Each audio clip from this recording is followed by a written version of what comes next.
अस्सलाम वालेकुम रहमतुल्लाहि व बरकातुहू। कैसे हैं आप सब, my YouTube friends and family. उम्मीद करती हूँ आप सब लोग खैर खैरियत से होंगे, ईमान और तकवा की बेहतरीन हालतों में होंगे। अल्लाह ताला से दुआ है अल्लाह ताला हमारे वक्त में, हमारी सलाहियतों में, हमारी ज़िंदगियों में बरकत पैदा कर दे। इसी खूबसूरत सी दुआ के साथ हम बढ़ेंगे अपनी आज की रेसिपी की तरफ। आज हम बना रहे हैं जी ब्राउनीज़, लेकिन बेकरी स्टाइल, जैसे हमें बेकरीज में मिलती है ना, केकी ब्राउनीज़। फज ब्राउनीज़ नहीं, फज ब्राउनीज़ और एगलेस ब्राउनीज़ की रेसिपी मैं पहले आपको बता चुकी हूँ। आप मेरे चैनल पर देख सकते हैं। इसके लिए मैंने लिया जी 1 कप मैदा। इसको आप अगर आप ऑर्डर वर्क के लिए बना रहे हैं प्रोफेशनल, तो आप इसको ग्राम्स में ही मेजर करें तो ज़्यादा बेहतर होगा। उसके लिए मैंने लिया 100 ग्राम मैदा, 125 ग्राम पिसी हुई चीनी, 25 ग्राम कोको पाउडर, 4 अंडे, 125 ग्राम में मैंने इसमें ऑयल लिया है। और एक ये जो है ना 100 ग्राम मैदे में मैंने आधा चाय का चम्मच बेकिंग पाउडर डाल के मैंने इसको छान लिया। और ये चॉकलेट एसेंस है, अगर आपके पास है तो आप इसको डालें, अगर नहीं है तो वनीला एसेंस भी डाल सकते हैं। लेकिन चॉकलेट एसेंस डालने से चॉकलेट की जो है ना फ्रेगरेंस है, उसका टेस्ट मजीद इनहेंस होता है। और फिर इसके ऊपर जो गिनाश लगाना है उसके लिए मैंने 100 ग्राम्स लिया जी डार्क चॉकलेट, और 50 ग्राम्स लिए है मैंने व्हिपिंग क्रीम। अब चलते हैं आगे इसकी तैयारी की तरफ। सबसे पहले एक बाउल में मैं 4 अंडे क्रैक करूंगी। ओवन को मैंने प्री हीट होने के लिए रख दिया। सबसे पहले मैं इसमें अंडे क्रैक करूंगी 4,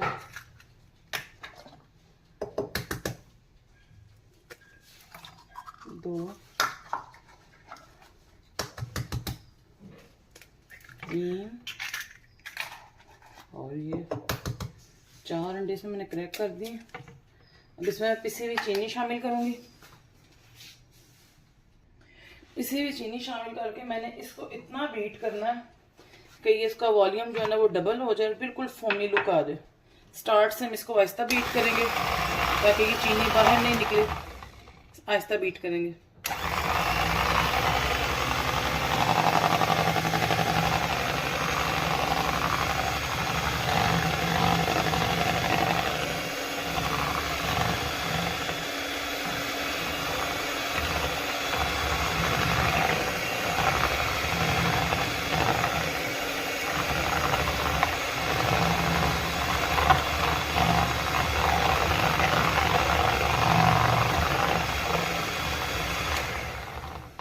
अब जब आप देखें कि चीनी इसमें मिक्स हो गई, अब इसकी स्पीड तेज कर दें।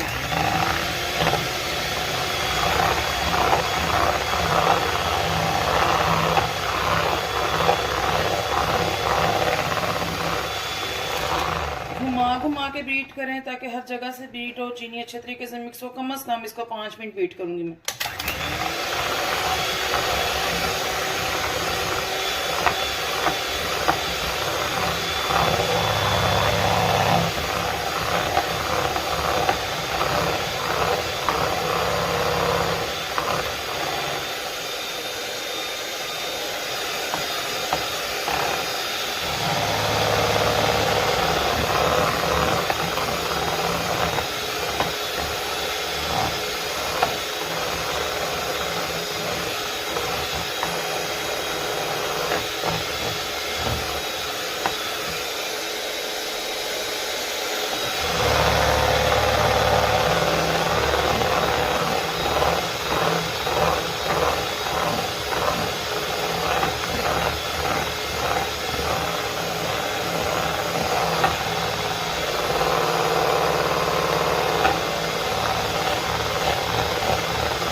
ये देखें जी 5 मिनट बीट करने के बाद इसका वॉल्यूम जो है अब डबल हो गया। ये बिल्कुल फोमी इसका टेक्सचर हो गया।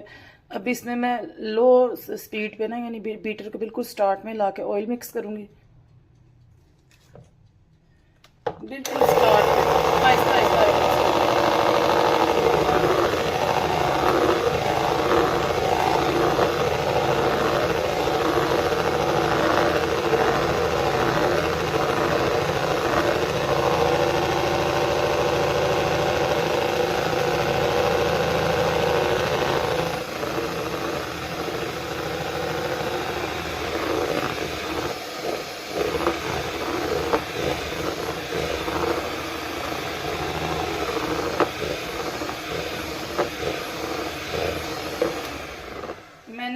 इतना बीट किया कि ये तीनों चीज़ें जो है ना वो यकजान हो गई हैं। अब बीटर का काम ख़त्म हो गया, आगे स्पैचुला का काम है। कोई भी बेकिंग आइटम हो उसमें 3 मैजिक होते हैं। एक तो ये है इसकी बीटिंग, और बाकी 2 मैं आपको आगे चल के बताऊंगी जी। तो पहला मैजिक तो आपने देख लिया कि इसकी बीटिंग, और सेकंड मैजिक ये होता है जी कि आपने जो है इसको छानना ज़रूर है, मैदे को, कोको पाउडर को और बेकिंग पाउडर को। बेकिंग पाउडर और मैं जो है ना मैदा मैंने पहले छान लिया था, और कोको पाउडर को भी मैंने छान के रखा है, क्योंकि रेसिपी के दौरान छानने में टाइम लगता है, जिससे रेसिपी बहुत लंबी हो जाती है, जो कई लोगों के लिए बहुत इरिटेटिंग होती है। इनको मैंने अब अच्छे से मिक्स करना ताकि ये यकजान हो जाए।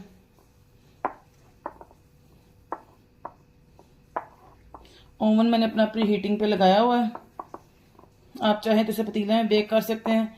मैं अपनी 2-3 रेसिपीज़ में आपको पतीले में बेकिंग कैसे करनी है दिखा चुकी, जैसे बनाना मफिन्स हो गए और चॉकलेट वनीला बिस्किट हो गए, और एक दफ़ा मैंने शायद चिकन ब्रेड भी बना के दिखाई थी विदाउट अवन। तो अगर आप देखना चाहते हैं कि किस तरह बनती है तो आप उन रेसिपीज़ को देख सकते हैं जी। तो अब हमें इसे 2 से 3 पार्ट्स में मिक्स करना है। तो हमारे तीसरे मैजिक की बारी है। तीसरा मैजिक है जी हमारी फोल्डिंग। फोल्डिंग हमने नहायत ही हल्के हाथ से और एक ही डायरेक्शन में करनी है। अगर हमने डायरेक्शन चेंज की तो जो ये फोम हमने बनाया ये बैठ जाएगा, और आपकी सारी मेहनत जो है ना वो ख़राब हो जाएगी। बैठ जाएगा तो ब्राउनीज हमारी हार्ड हो जाएंगी, उठेंगी नहीं, सही बेक नहीं होंगी, और सारे का सारा जो है ना इशू यहीं पे आके खड़ा होगा। हल्के हाथ से मैं इसीलिए जो है ना मैंने इसकी स्पीड तेज़ नहीं की अपनी वीडियो की, ताकि आप देख सकें कि मैं कितने हल्के हाथ से इसको मिक्स कर रही हूँ। ये इसका कट फोल्ड होता है, ऐसे कट किया, फोल्ड किया, या फिर ऐसे गोल एक ही डायरेक्शन में आप इसको घुमाते रहे हल्के हाथ से। हल्के हाथ से मैं इसको घुमाऊंगी सारा। असल में आज मैंने स्क्वायर बॉल ले लिया। स्क्वायर बॉल मैंने फर्स्ट टाइम लिया, हमेशा मैं राउंड बॉल यूज़ करती हूँ, बस ये आगे ही पड़ा हुआ था तो मैंने सोचा इसी को यूज़ कर लिया जाए। राउंड बाउल में जो है ना वो मिक्सिंग आसान होती है। बस आपने इसको ओवर मिक्स नहीं करना, तब तक मिक्स करना जब तक इसकी अज्जा अच्छे तरीके से मिक्स हो जाए। ये देखें बिल्कुल मिक्स हो गए, कहीं पे हमें कोई कोको पाउडर या मैदा खुश्क नज़र नहीं आ रहा। मोल्ड मैंने पहले से ग्रीस करके रखे हुए हैं, उन पे मैंने बटर पेपर लगाया हुआ है। अभी मैं मोल्ड में डालूंगी और इसे तकरीबन 20 से 25 मिनट के लिए बेक कर लूँगी। पतीले में अगर आप बेक करेंगे तो कम से कम आपको 30 से 35 मिनट लगेंगे, और बाकी टेम्परेचर पर डिपेंड करता है। कई लोग पतीले का टेम्परेचर तेज़ रखते हैं, कई कम रखते हैं, लेकिन यह है कि दरमियान आप इसको टूथपिक से चेक करते रहें। टूथपिक क्लियर आने तक आपने इसको बेक करना है। 8 इंच के बाउल में इसको डाला है, हल्का सा मैं इसके ऊपर ऐसे कर दूंगी ताकि ये लेवल में जो है उठे। इसको मैं थोड़ा सा टैप करूंगी ताकि इसकी हवा निकल जाए, और अब मैं इसको बेकिंग ओवन में बेक होने के लिए रख दूंगी। चलें जी, जितनी देर में ब्राउनीज हमारी जो है वो रेडी हो रही, इतनी देर में अपना गिनाश तैयार कर लेते हैं। गिनाश तैयार करने के लिए मैंने 100 ग्राम्स जो है इसमें डाली है डार्क चॉकलेट और 50 ग्राम क्रीम्स, और इसको अब हम क्रीम को डालेंगे इसके अंदर, और इसको तकरीबन 1 मिनट के लिए माइक्रोवेव कर लेंगे। डबल बॉयलर करने की ज़रूरत नहीं है, आप इसको माइक्रोवेव करें और इसको अच्छे तरीके से मिक्स करें, आपका गिनाश जो है वो रेडी हो जाएगा। ये देखें जी हमारा गिनाश रेडी। अच्छा ऐसा है कि सर्दियाँ तो चॉकलेट मेल्ट होने में 1 मिनट से ज़्यादा भी ले सकती है, क्योंकि चॉकलेट हार्ड हुई होती है, इसलिए आपने बिल्कुल भी घबराना नहीं, अपने काम को जारी सारी रखना। फिर इसको आधे मिनट के लिए और माइक्रोवेव कर लें। और ये देखें जी मैंने 2 in 1 का रेशो रखा है इसमें, यानी 2 पार्ट्स इसके चॉकलेट का, 1 पार्ट मैंने इसका क्रीम का, और ये मेरा गिनाश बिल्कुल रेडी है। अब हम इसके ब्राउनीज के बेक होने का इंतज़ार करेंगे और फिर इसको डेकोरेट करेंगे। ये देखिए जी अल्हम्दुलिल्लाह हमारी ब्राउनीज तैयार है। मैंने यहाँ से चेक की और मेरा थोड़ा सा मटेरियल बच गया था, क्योंकि मुझे 8 बाय 8 का चाहिए था मोल्ड, और मेरे पास 7 बाय 7 का था, तो मैंने छोटा लोफ पैन लेके ना 3 अदद जो है इसमें भी बना लिए ब्राउनीज। अब मैं इनको तकरीबन 15 से 20 मिनट ठंडा करूँगी। आपने गरम गरम ब्राउनी या गरम गरम केक को कभी भी कट नहीं करना है, क्योंकि उस टाइम उसमें इतना क्रम्बल होता है, अगर आप उसमें कटिंग करेंगे ना तो उसका जो स्पंज फैल जाएगा, सही कटिंग नहीं होगी और केक टूटना शुरू हो जाएगा। 15 से 20 मिनट ठंडा करने के बाद मैं आपको इसे डेकोरेट करके दिखाऊंगी गिनाश के साथ। ठीक जी, अब मैं इसको डीमोल्ड करूंगी, हल्का सा प्रेस करके। बटर पेपर के साथ इसको डीमोल्ड करना आसान हो जाता है। बटर पेपर को उतारूंगी इसके ऊपर से, देखिएगा कितना ईजीली उतर जाएगा।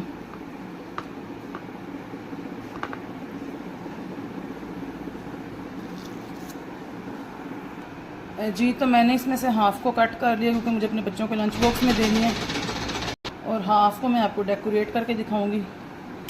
इसके मिड में से हम इसको कट करेंगे।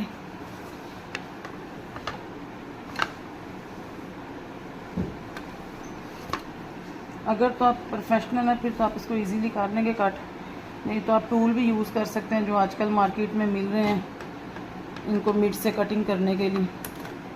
इसको हाफ़ को मैंने कट कर लिया। इसके ऊपर मैं ये गिनाश डालूँगी, और कोशिश करें थोड़ा गर्म गिनाश ही आप डाल लें। ज़्यादा ठंडा कर देंगे तो गिनाश सख्त होना शुरू हो जाता है, जिसकी वजह से फिर उसको खिलाने में बड़ी मुश्किल होती है। देखें, इसको ऐसे फैलाया। अब ये दूसरा पीस मैं इसके ऊपर रखूँगी। इसके ऊपर भी मैं गिनाश रखूँगी।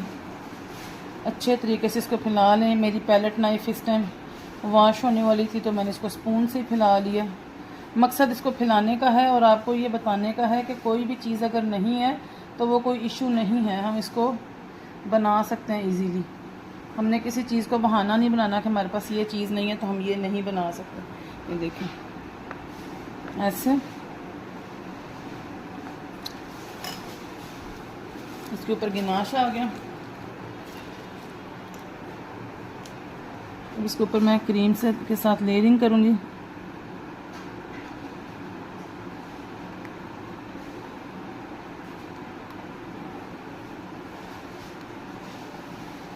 ये देखें, पाइपिंग बैग हालांकि पास मेरे पास मौजूद है, लेकिन ये लास्ट टाइम मैंने जो केक बनाया था उसकी क्रीम बच गई थी। आपने क्रीम को ज़ाया नहीं करना, उसे मैंने शॉपर बैग में डाल के फ्रीज़ कर दिया था।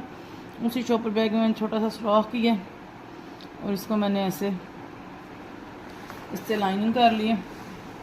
देखें, ये ज़बरदस्त हमारी बेकरी स्टाइल जो है ना ब्राउनीज़ रेडी हैं।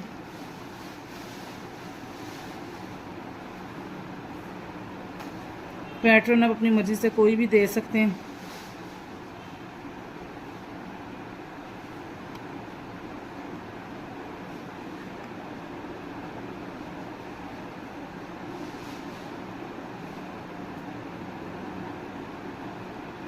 ऐसे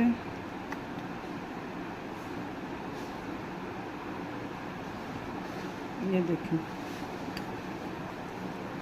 अब इसके ऊपर मैं थोड़े से चॉकलेट चिप्स डालूंगी ताकि भरपूर जो है ना इसकी लुक आए बेकरी वाली।